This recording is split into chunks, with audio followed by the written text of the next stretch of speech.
Welcome back, everyone. Today we are going to be making some curried goat.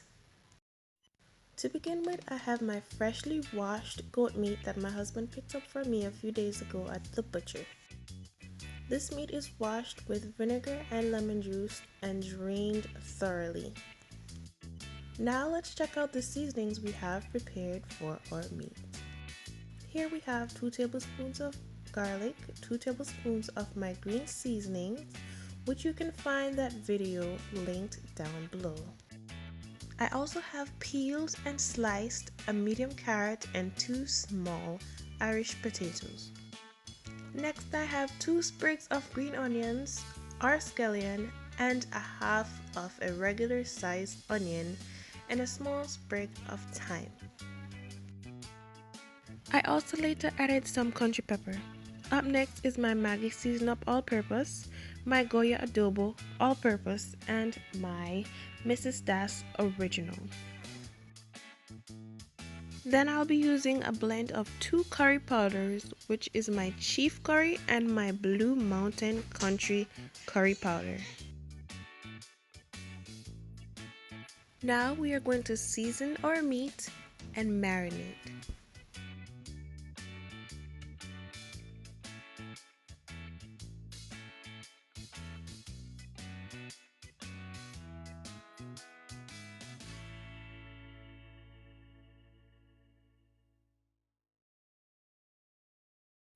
I really miss using my Better Pack curry, but I am having so much trouble finding it. But I really love the fact that here I can find my Chief Curry.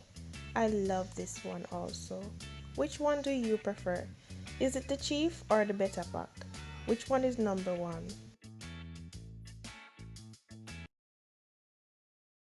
For the Blue Mountain Curry Powder, I love this hot blend. It gives it such a spicy kick, and you know curry goat is so much better when it has that pepper.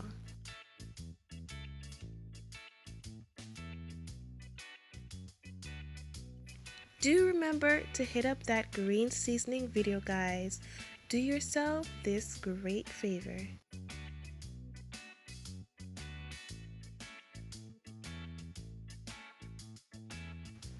Now it is time to get your hands dirty. You need to massage this goat meat. Rub the seasoning right into the bone.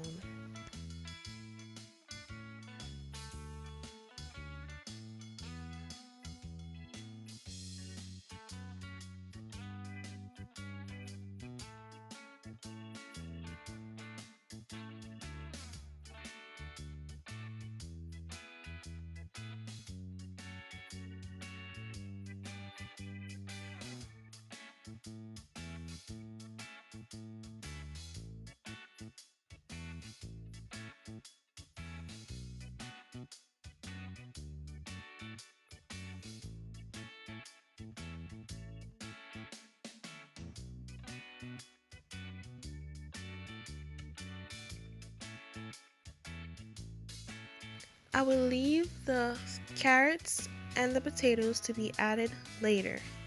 Now after you've finished seasoning, you are going to cover with cling film or another plate and store in your refrigerator for up to an hour or overnight.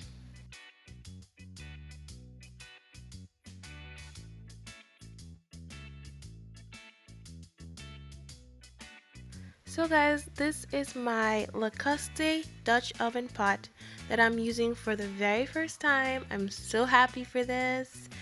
This nice heavy lid adds the effects of a pressure cooker and it keeps moisture in so good.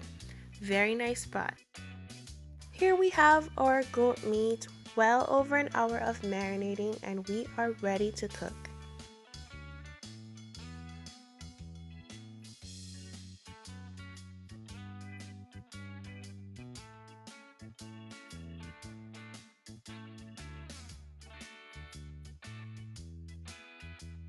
We'll just be adding our goat meat piece by piece, cooking them in 2 batches before we set them to stew.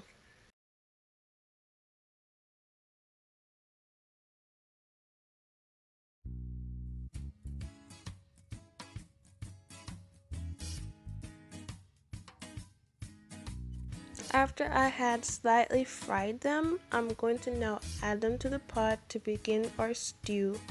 Without adding any liquids, we're going to cover it for up to 20 minutes for the first cook time. This is our meat after we have allowed it to spring its own natural juices. Guys, look at this. The reason for this is you do not want to have your goat meat being lost in water. First, you'll allow it to spring its own natural juices, which is so much more flavorful for the meat, and then later on you'll add water just to end your cooking. I covered it and allowed it to cook for another 20 minutes without adding any extra juices. This is our result. Next, I've set aside some hot water to now add to our meat, and we are going to add that momentarily.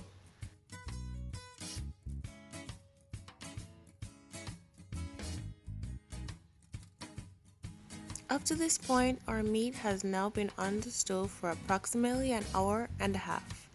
After adding this water, I will allow it to cook for another 30 to 40 minutes and we will be finished with our cook time.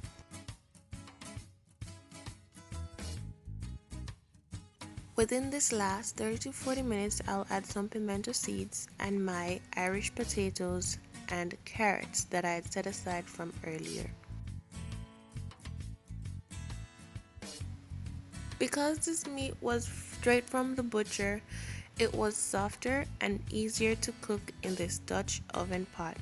Otherwise, you can use a pressure cooker for the first 20 minutes of cook time and finish the cooking in your Dutch oven pot.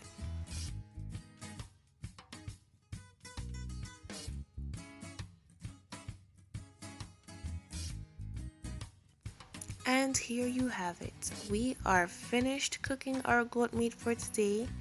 Thank you for staying tuned. If you are here till the end, click that like button, subscribe, and share this with a friend. Stay tuned and join us next time to see what we'll be cooking up in Kim's kitchen.